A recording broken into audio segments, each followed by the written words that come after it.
You're listening to the Keep Optimizing podcast to increase your traffic, improve your conversion rates, and grow your profits. Hello and welcome. If you're looking to improve the performance and return on investment of your marketing, then you've tuned in to the right podcast. I'm Chloe Thomas, the host of this marketing-focused podcast, and it's very, very cool to have so many of you tuning in every week. It's brilliant, and it really inspires me to make this show as powerful for you guys as I can. In today's episode, I'm going to be talking to Val about welcome campaigns because this month is all about email marketing. Last week, we talked about how to increase signups to your email list. Very important topic.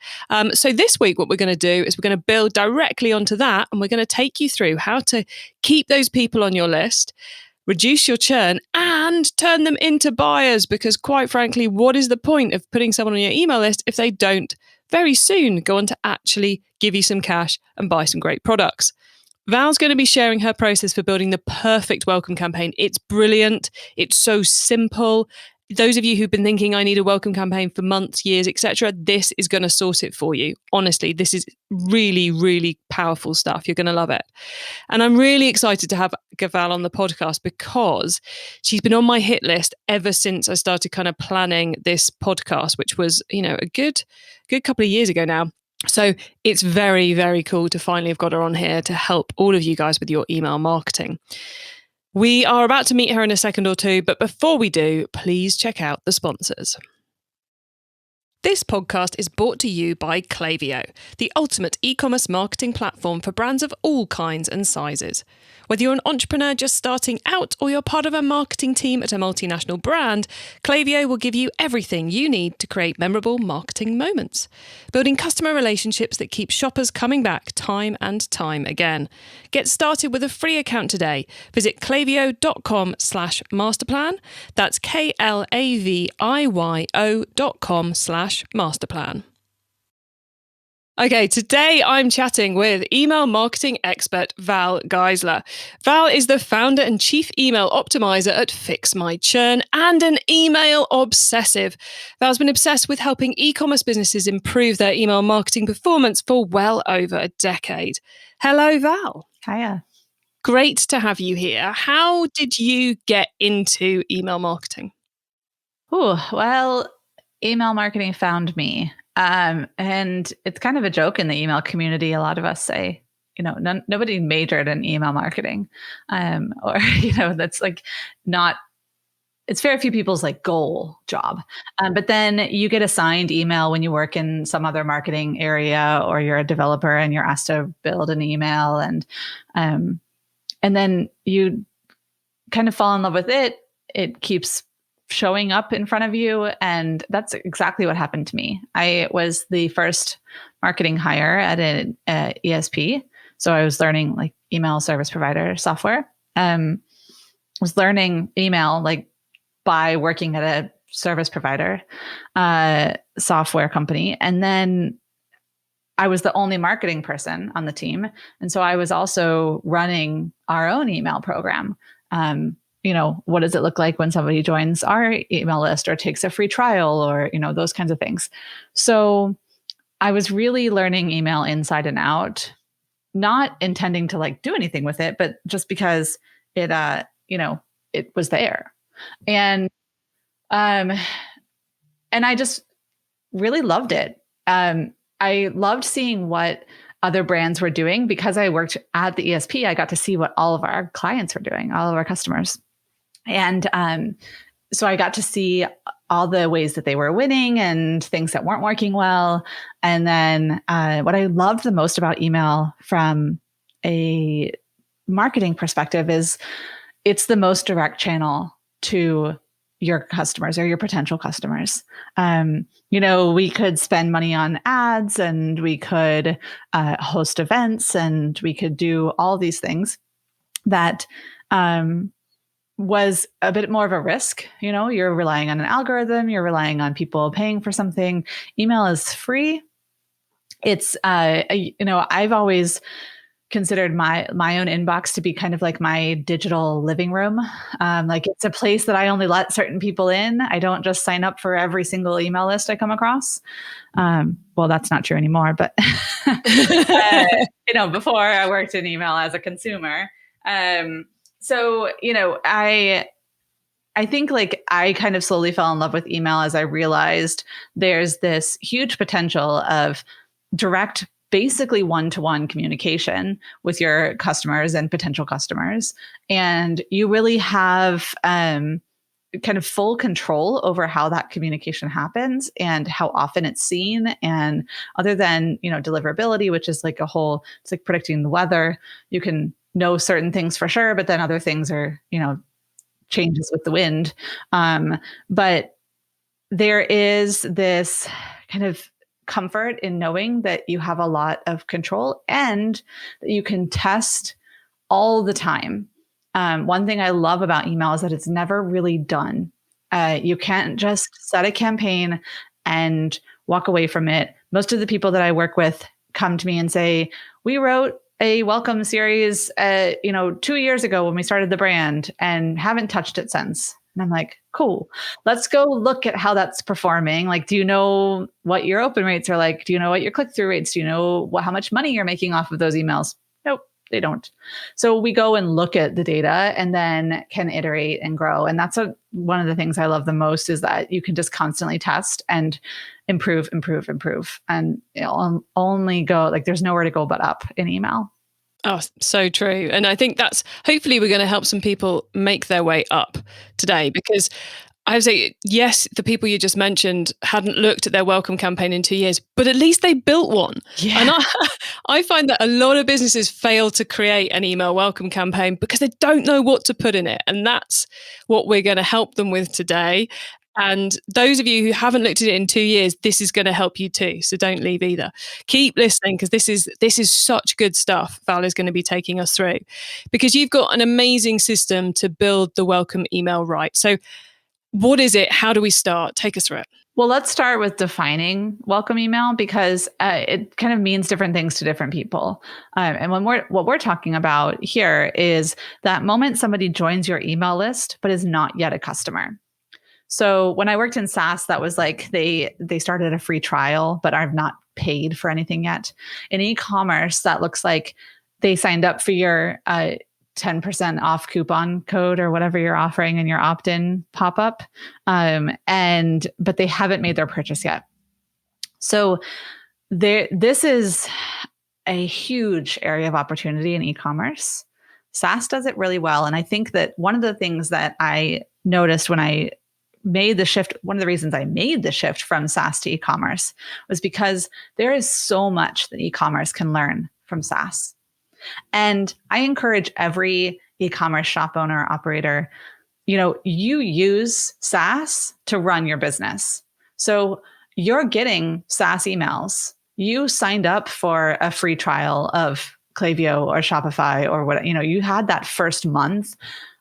Go back through your emails and see what they sent you and what that cadence looks like, and what resonated with you, what didn't, because you are a customer of the people who are living what you can do in e-commerce. So welcome in e-commerce is that moment from when they join your email list through until they make their first purchase. The reason there's such an area of opportunity is because most brands have nothing there. They join your email list, they get their coupon code, and then they get put onto what is often referred to, unfortunately, as the blast email list. I'm like using air quotes there. Because, and I say unfortunately, because you should never, ever, ever, ever think about your list as something you blast. Your email list should be segmented, and we should be sending messages that matter to our customers, not blasting them. So messages that matter to someone when they first join your email list are they are at their highest point of interest in your brand, other than the second that they make their purchase. So they've just given you the keys to their living room, their digital living room, by giving you their email address. And then most of us send the email with, okay, here's your coupon code. And then now you just end up with our here's our sales and our promos, and you get those regular emails moving forward. The alternative approach, which I promote, is something I call the dinner party strategy. So dinner parties, this was so much easier to talk about a year ago. We not in the last year, but it's potentially sometime in your life, you have gone to a dinner party or hosted a dinner party. And, when you go to a dinner party, it would be a very strange experience to show up. The front porch light is off. You can't really tell where you're going. You finally find the front door, and it's winter, and you're standing out in your coat, and you're cold, and you stand there for a little while, and you wait, and it's dark inside, but this is the right place. You figure that out, and then they finally open the door, and they have a full plate of dinners in their hands and a fork, and they hand it to you before you've even stepped in the front door. That would be a very strange dinner party. I think I might leave if that happened to me. Yeah. So, and unfortunately, that's what we're all doing in email. We're all showing up. Our customers are showing up we have the lights off.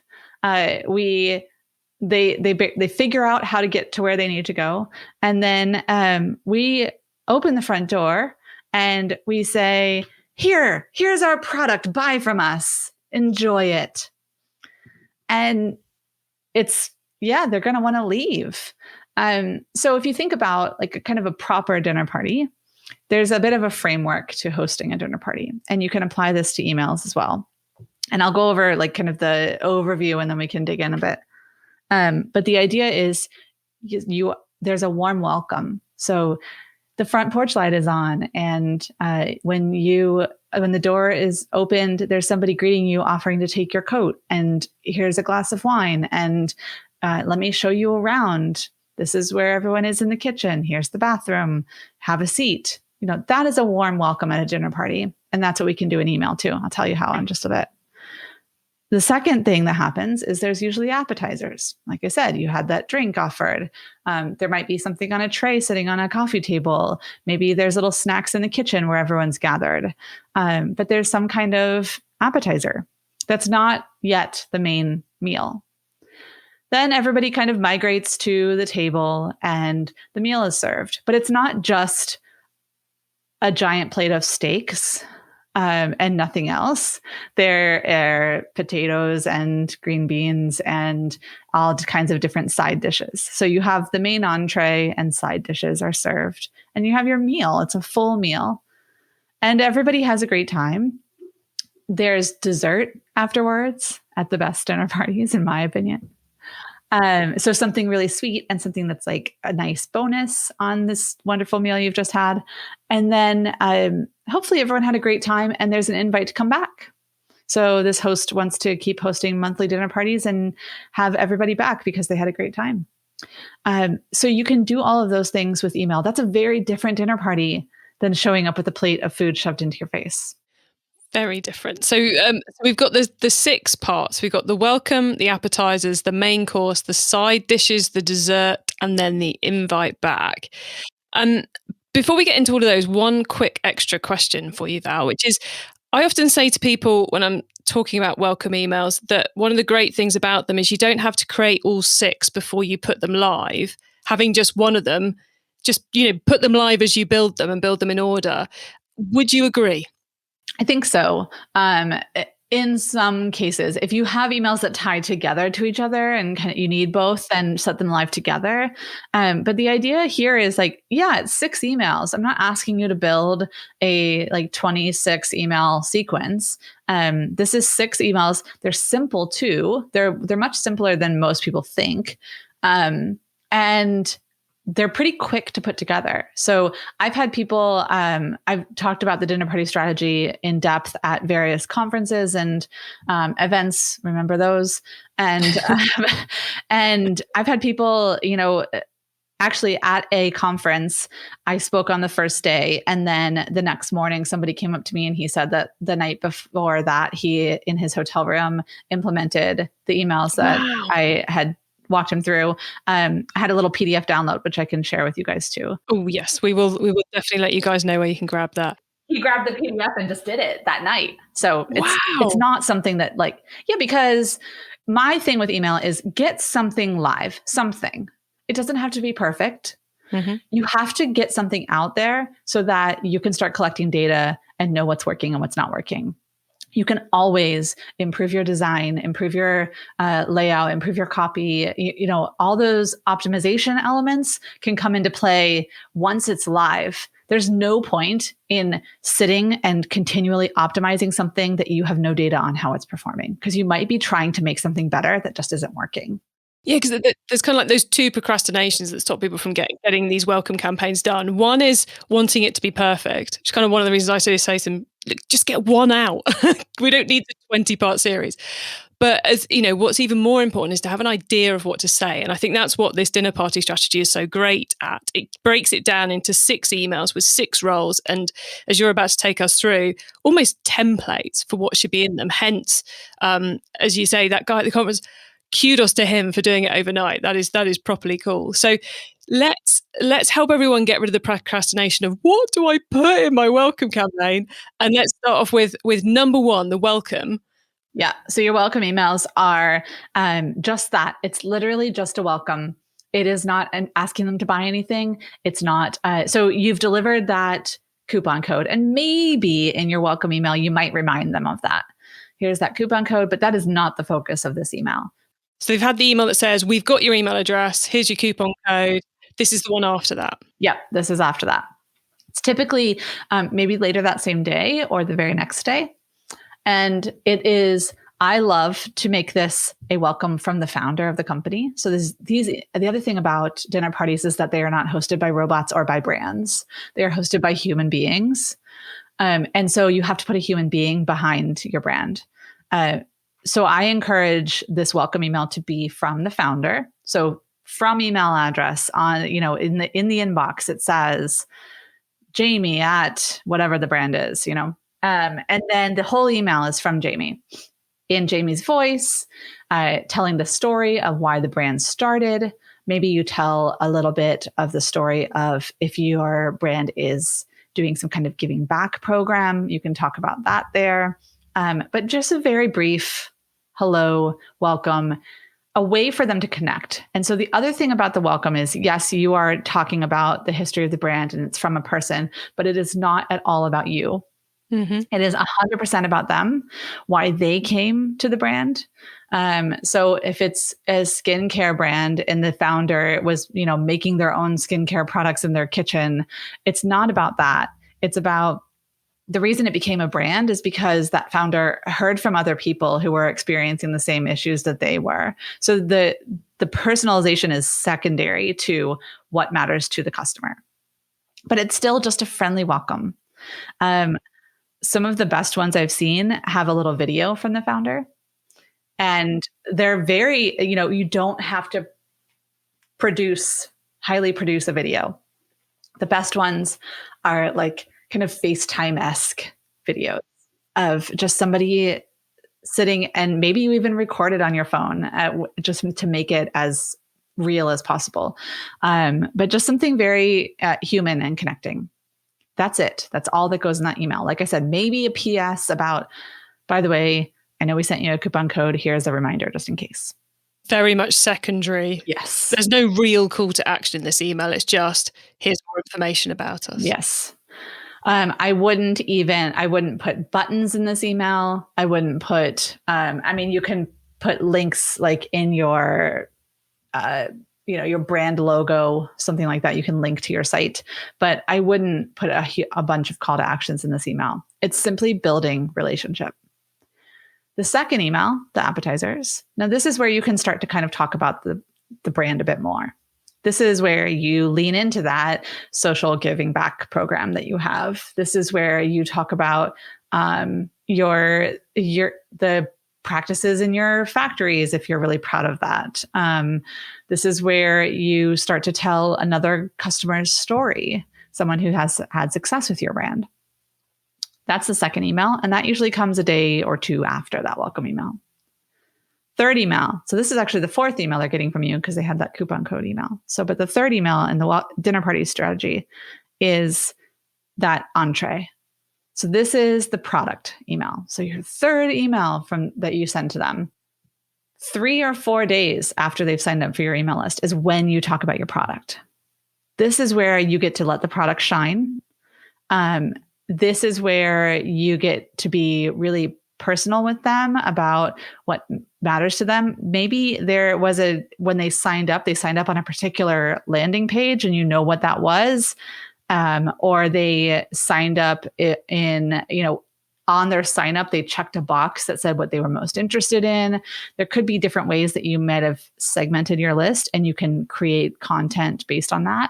If you didn't do that, if you don't know what they're interested in, if you have over 1,000 SKUs in your shop and you have no idea what they're there for, there's probably an overarching theme of your products, or a particular audience that you're targeting. So talk about bestsellers, talk about the things that go out of stock all the time. Make this as evergreen as possible for yourself. So you don't want this email to be something that's like, here's all of our new things, or, something that you have to like constantly update. Of course, we can always pull data, but make it simple. But this is where you get to focus on your product. Then you have, so we talked about appetizers, entrees, side dishes. So side dishes are, we talked about bestsellers. Here are some of the products that people really love that you might not notice right away. Or maybe you only have 1 or 2 products and you've just talked about it in the last email. Here are some of the ways, like the ways you wouldn't think to use our product that people are thinking are doing with it. Val, in this side dishes one, if we are a brand, we've got this core range. We talked about it in the main course as the entrees number 3. Yeah. Then for this number 4, the side dishes, might we use, because we know there's a lot of talk about user generated content at the moment. Is this the point at which we might put in a couple of customer stories about how they've used the product in odd ways or how it's worked for them? Could this be, if we've not got many products, our UGC one? I love UGC as much as possible. I think the best way to tell the story of your brand is through other people.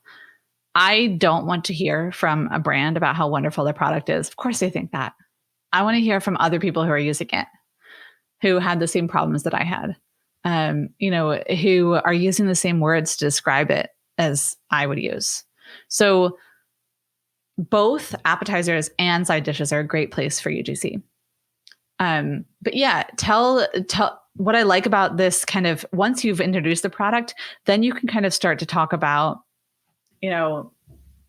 all the different ways you can use this product, or like I said, here are some kind of unsung heroes of our product lineup, things that our most devoted customers love that most people don't notice right away, so you're kind of telling that story of them becoming a devoted customer. I like that because it going back to kind of the brand who've got 1,000 SKUs, which, I always imagine about half the audience have got 3 SKUs and the other half have got 1,000. Yeah. It's kind of, you've got one problem or the other problem, and sometimes it's good, sometimes it's bad. But I love that idea of the main course. You kind of focus in on the best sellers, those evergreen products, the ones which new customers frequently buy. And I love the fact you've kind of got the side dishes to kind of pick up the outliers. There's those weird niches, lovely niches, weird customer groups who buy strange things or who, that kind of second option, which just didn't fit in that many. But I love the fact it's kind of like the side dish element. I'm really loving that. Yeah. Or like, maybe you have, in that multiple SKUs business, you offer some kind of bundle and there's a product that people are always adding on to their bundle, right? Or there's like this thing that everybody throws this in their cart at the last minute, and so we just want to tell you about it up front. That kind of thing where you're helping them see themselves as a customer, and then also seeing themselves as this like part of a group There's, we all want this sense of belonging, and now more so than ever. And we can really lean into that as brands and say, like, you do belong here. And here's this kind of quiet little group of very strong customers who love this particular product, and you can be part of that group too. And you get their like insider information here from us. We're going to just tell you all of our secrets. Nice. Okay. And then we've got dessert next. Yeah. And I just wanted to say, if you do have 3 SKUs, and you feel like, well, I don't have anything else to talk about, I've already talked about everything in the appetizer and the entree, that's where you just keep telling customer stories about successes. And you really lean on the fact that, like, hey, we specialize in these particular products for a reason, and here are all of our happy customers and all of the ways that they've used the product and seen success. So it's not, I don't want people to feel like I don't have any more stories to tell. You have more stories to tell. It's just different ways that customers are using your product, because not everyone is using it the exact same way or for the exact same purpose. Nice. Love it. Okay. Dessert? Dessert. Yeah. So dessert is, it can be a lot of different things. It is not, however, your affiliate or referral program, or even your rewards program for that matter, because they have not made a purchase yet. Save all of that for post-purchase. Save talking about your affiliate or a referral program. Don't even do it immediately post-purchase. This is kind of a side tangent, but like do it farther down the line. That's a retention play. It's not yet, they don't even have the product in their hands yet. Why are they going to go tell people about it? Anyways, back to dessert. Dessert is for those, dessert is like, it's a sweet treat. So what do you offer as a brand that's a sweet treat for them? Do you have free expedited shipping? Like upgraded, hey, you can actually choose 2-day shipping for free from us. No one else offers that except for Amazon. Do you have a Facebook group of customers where you can, maybe you're a food company and there's a nutritionist who's in there, who drops videos every Tuesday or something, that a lot of brands have these kinds of groups and they don't even think about emailing people about them. So a Facebook group, it could be, again, it's another opportunity to talk about ways that you give back. So if you are Bombas and you give a pair of socks for every pair of socks purchased, you can talk about that there. They're all different things. Like every brand is doing something different. Oh, could this be an opportunity to talk about our commitment to sustainability? So we use special packaging, or could it be an opportunity? Oh, I had another really good one there and it just went. Where did it go, Chloe? Could it be an opportunity to talk about a blog or a video series or some awesome piece of content? Yes. Or even if you don't have any of that on your own, maybe you as the founder have been on a podcast or been interviewed on a webinar series, and that content is available online somewhere. You can link to that there. So you're giving them different ways to interact with your brand, and different ways, again, to feel like they're part of a community and that they know who is behind this brand, who buys from this brand, and what kind of impact it has. So yeah. You could even take the opposite route of this like expedited shipping thing and say, hey, we actually don't offer expedited shipping because we care about the environment, and here's why it's going to take longer to get your product, and what we're doing with that impact we're making on the environment. And that brings us to the last of this one campaign. Guys, how simple is that all sounding? It's brilliant. Yeah, we're already on the last one. So tell us about the last one. The last one, invite back. So we are asking them to make their first purchase at this point. So the invite back is, now if they've made their purchase, then they've already gotten off of this welcome sequence and they've gone on to your first purchase sequence. If you're building flows, you want to make sure you're moving people off of flows when they take a certain action and on to the next one. But if they've made it this far and they still haven't made a purchase, then directly invite them to do so. Invite them to, if you have 3 SKUs in your store, you can actually even show a GIF of, here's where you go and you click, and then you make 2 more clicks and you're done. Like, that's how simple our checkout is. You can show off your checkout process. You can also do a coupon reminder. If that coupon code is still valid, you can give them a reminder of it there. You can offer an additional incentive to make a purchase.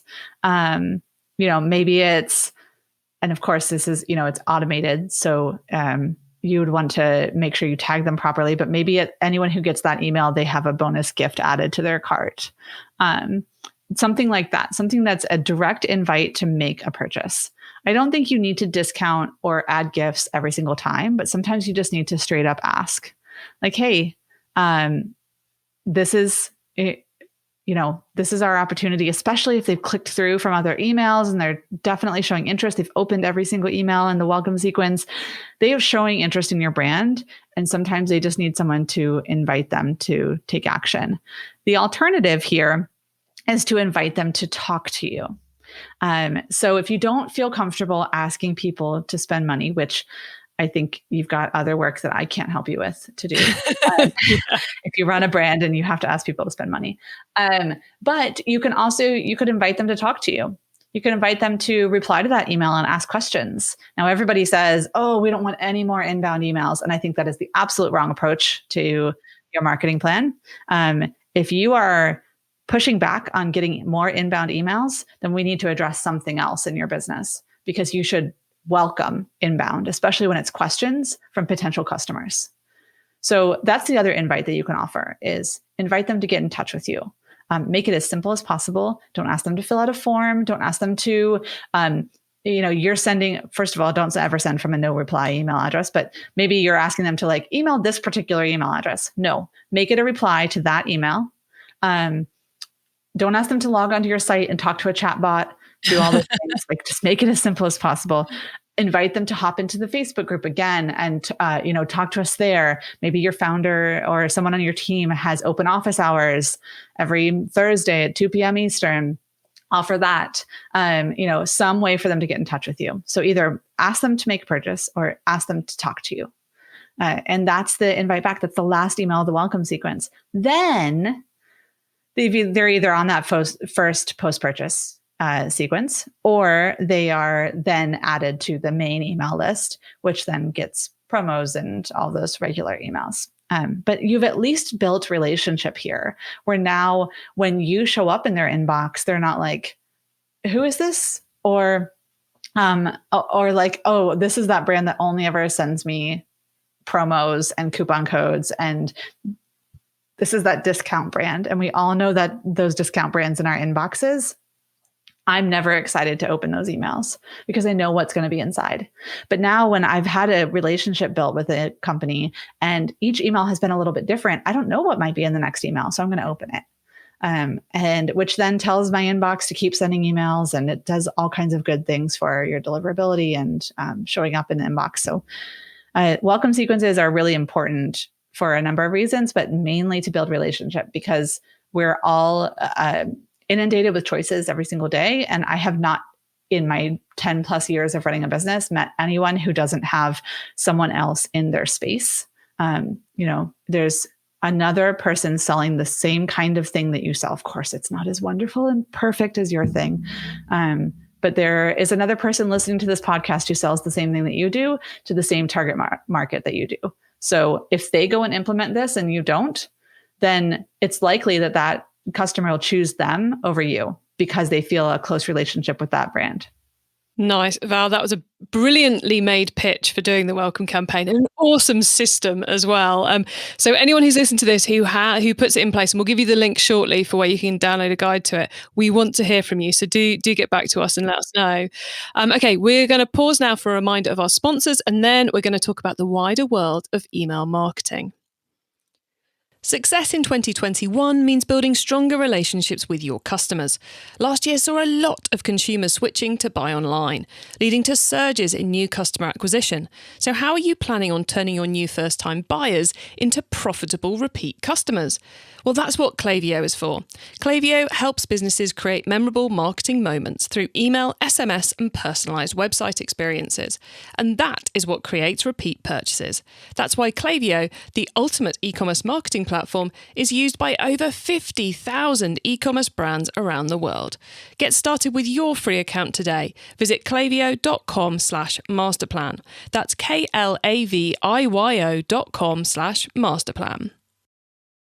Okay, Val, so far we've gone deep into welcome campaigns. Now you get to wow us with your insider knowledge about the whole world of email marketing. So for the following questions, your answer can be anything to do with email marketing, which does, of course, include welcome campaigns. Val, are you ready for these? I'm ready, and I'm going to challenge myself to be as brief as possible because there is a big world of email marketing. So I'm going to try and make it as digestible as possible. I love it. Okay, let's start with email marketing newbie advice. If we've inspired someone to take their first step today, what do they need to know to give themselves the best chance of success? That you're always going to be testing, so you get something live and grab the data and then improve. Don't worry about making it perfect. Just make it live. That's something even those of us who've been doing it for years need to remember. Okay, once you've started, of course, you've got to keep optimizing. So what's your favorite way to improve email marketing performance? Oh, I love to test long emails versus short emails. And typically that looks like more like text driven is shorter, and then more images included is longer. And so kind of look at what your customers respond to more, text or images. Very cool.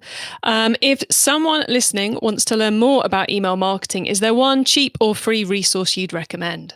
Oh gosh, there's so many. My favorite blog for all things email is Litmus, Litmus.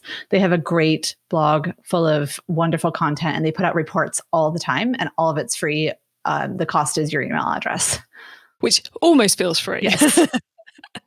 Okay, finally, it's crystal ball time. What is coming up in the next 6 to 12 months that we should be getting ready for in email marketing? Well, it's already happening, this push for personalization. And personalization is not just adding somebody's first name in an email, it's segmenting and sending content that's specific to what they have expressed interest in. So I would, if you're going to learn about anything in email, I would learn about segmenting as much as possible. I love that. I'm clearly going to have to tell all the guests to aim for brevity because those tips were like, boom, just spot on. I wish I had Rapid sound fire. effects right now. Really, really good. Right. Guys listening, if you like that too, let me know and I will start enforcing it or trying to on the guests. Well, look, Val, we are very nearly at the end of the show. So could you please let listeners know, well, where they can find more about the dinner party strategy? Because I know you've got an awesome download, but also where they can get in touch with you and your business on the web and social, please. Yeah, for sure. So I want to start by saying, I did start in SaaS. And like I said at the beginning, there's so much that e-commerce can learn from SaaS. And I'm saying that because there's a download for the dinner party strategy that goes into much more detail than we did today. And even more, there's subject line information in there. There's so much in this download. It's at fixmychurn.com/TDPS for the dinner party strategy. The examples in that download are SaaS examples. And I did that on purpose. So don't be confused when you're there as an e-commerce brand. You're in the right place. Just know that I'm pushing you out of your comfort zone of seeing e-commerce things all the time because you can do things like SaaS brands do and in a really powerful way. It helps you actually stand out in the e-commerce crowd. Oh, I love it. Okay, cool. So fixmychurn.com/TDPS. Yes. And then I'm on Twitter at Val Geisler. And I do want to know if you're implementing this and how it's going. So come find me. I'm on Twitter all the time. So come say hi. Marvelous. Well, Val, thank you so much for coming on and sharing your strategy. I know it's going to help a lot of people get off the fence and finally put that welcome campaign in place or massively improve it, one or the other. Yeah, go do work. So thank you for being here. Thanks for having me. So there you go, everyone. The straightforward system for massively improving or for creating your first proper welcome campaign to turn all those marvelous email signups into paying customers, because that's, after all, what we're aiming for. And I know, I have a lot of sympathy for those of you out there who are going, oh God, the welcome campaign, how do I do this? Because I know they're tough. Anyone who's seen mine at the time of recording this, at any rate, knows ours isn't great, because these are tough to do.